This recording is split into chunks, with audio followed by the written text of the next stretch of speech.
મોસમમાં લસણના ભાવ આસમાને પહોંચ્યા છે। 1 કિલો લસણનો ભાવ 500 રૂપિયા પર પહોંચ્યો છે, જેના કારણે ગૃહિણીઓ માટે રસોઈમાં લસણનો ઉપયોગ કરવો મુશ્કેલ બની ચૂક્યો છે। ગુજરાતમાં મધ્યપ્રદેશ અને ઉત્તર પ્રદેશમાંથી મોટા પાયે લસણની આયાત થાય છે, પરંતુ આ વર્ષે કમોસમી વરસાદના કારણે બંને રાજ્યોમાં લસણનું ઉત્પાદન ઓછું થયું છે। પૂરતા પ્રમાણમાં લસણ ન આવતા ભાવ સતત વધી રહ્યા છે। જૂના લસણનો સ્ટોક પૂરો થયો છે અને નવું લસણ આવ્યું નથી, એટલે ભાવ આસમાને પહોંચ્યા છે। હજુ 2 મહિના લસણના ભાવ આવા જ રહેવાની શક્યતાઓ વેપારીઓ દ્વારા વ્યક્ત કરવામાં આવી રહી છે। રસોડામાં શાકના ટેસ્ટમાં વધારો કરે એવી દરેક શાકભાજીના ભાવમાં વધારો છે। એમાં જ સૌથી મુખ્ય લસણના ભાવમાં અદદ વધારો છે। 480 થી 500 રૂપિયા કિલોના ભાવે અત્યારે લસણ મળી રહ્યું છે। ગૃહિણીઓ માટે આ સૌથી વધુ ચિંતાનો વિષય છે, કારણ કે શિયાળો છે અને શિયાળામાં સૌથી વધારે લસણ વપરાતું હોય છે। જે ગૃહિણી છે એમની સાથે વાતચીત કરીશું, એમને પૂછીશું, આપ જણાવો, લસણના ભાવમાં ખૂબ વધારો છે, તમે આ ભાવને કેવી રીતે જુઓ છો? અત્યારે એકચ્યુઅલી શાક શિયાળામાં સસ્તું હોવું જોઈએ, એની જગ્યાએ આપણને અમુક વધારો દેખાય જ છે। એટલે જોવા જઈએ તો જે ઓવરઓલ માર્કેટની બધી વસ્તુઓમાં ભાવનો પડ્યો છે, જે શેર માર્કેટ ને બધું, એ આખી પરિસ્થિતિને અનુસરીને અને વાવેતર પણ જોઈએ તો એ પ્રમાણે નથી થયું, તો એના કારણે પણ આ હોઈ શકે। કોઈ એવી અપેક્ષા ખરી સરકાર પાસેથી કે એવો શાકભાજીના ભાવમાં પણ થોડીક રાહત આપે, એ પ્રકારના પ્રયત્નો કરે? હા, એ ચોક્કસ પ્રયત્ન કરી શકે। વિચારીએ કે આ થોડાક સમયમાં એમાં પણ સુધારો થશે।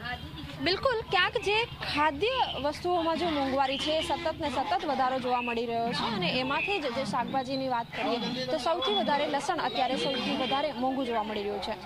કેમેરામેન શૈલેષ બગડા સાથે સપના શર્મા, ઝી 24 કલાક, અમદાવાદ। સામાન્ય રીતે શિયાળામાં શાકભાજીના ભાવમાં ઘટાડો થતો હોય છે, પરંતુ હાલ શિયાળો શરૂ થઈ ગયા હોવા છતાં પણ શાકભાજીના ભાવમાં કોઈ રાહત નથી મળી। જી હા, વટાણા, મેથી, ગાજર અને તુવેરનો 1 કિલોનો ભાવ 100 રૂપિયાની આસપાસ છે। ભાવમાં ઘટાડો ન થતાં ગૃહિણીઓનું બજેટ ખોરવાઈ રહ્યું છે। ટામેટા અને ડુંગળીના 1 કિલોનો ભાવ 80 રૂપિયા પર પહોંચ્યો છે, સાથે આદુ, મરચાં અને લસણનો ભાવ પણ ઓછું થવાનું નામ નથી લઈ રહ્યું। શિયાળાની સિઝનમાં અલગ અલગ શાકભાજી આવે છે અને લોકો પણ એ શાકભાજી તરફ પ્રેરાય છે, કારણ કે સ્વાસ્થ્યવર્ધક શાકભાજીઓ બજારમાં આવતી હોય છે, પરંતુ ભાવમાં ક્યાંક હજી પણ રાહત નથી। શિયાળાની સિઝનમાં જ શાકભાજીની જ્યારે આવક શરૂ થઈ જતી હોય છે, ત્યારે લોકોને એવી અપેક્ષા હોય છે કે શાકભાજીના ભાવમાં ક્યાંક હવે રાહત મળશે અને સારી ફ્રેશ શાકભાજી ખાવા પણ મળશે, પરંતુ હજી સુધી શાકભાજીની જે ભાવ છે એમાં કોઈ રાહત નથી। ગૃહિણીઓ આપણી સાથે છે, એમની સાથે વાતચીત કરીશું, એમને પૂછીશું, આપ જણાવો, શાકભાજી આપ લેવા આવ્યા, લાગે છે બહુ મોંઘું છે શાક? બહુ મોંઘું છે, સિઝન પ્રમાણે બહુ મોંઘું છે શાક। કઈ શાક તમને એવું લાગે છે કે બહુ વધારે મોંઘી છે? બધું શાક મોંઘું જ છે। લસણના ભાવ અથવા તો ડુંગળીના ભાવ લઈએ, ટામેટાના ભાવ લઈએ, શું ભાવ જોવા મળે તમને? બધું મોંઘું છે। અત્યારે તો ઉતારવું જોઈએ શાકભાજીનો ભાવ, એની જગ્યાએ ભાવ ચડેલો જ છે। બિચારા આપણે તો ઠીક, ગરીબ માણસ બિચારા શું કરે? બિલકુલ, લસણ, બટેકા, ડુંગળી, ટામેટા જે મુખ્ય શાકભાજીઓ છે, એના ભાવ શું જાણવા મળ્યા તમને બજારમાંથી? ડુંગળી બટેટાનો વધારે બહુ ભાવ છે, ભાવ વધારે છે। લસણનો શું ભાવ છે? લસણ તો ઘણો જ છે। લસણ શું કીધું તમે? લસણ તો 100 ની ઉપર છે, 50, 60, 40 નું ખાધેલું છે, 100 ની ઉપર છે લસણ। શું કરીએ બોલો?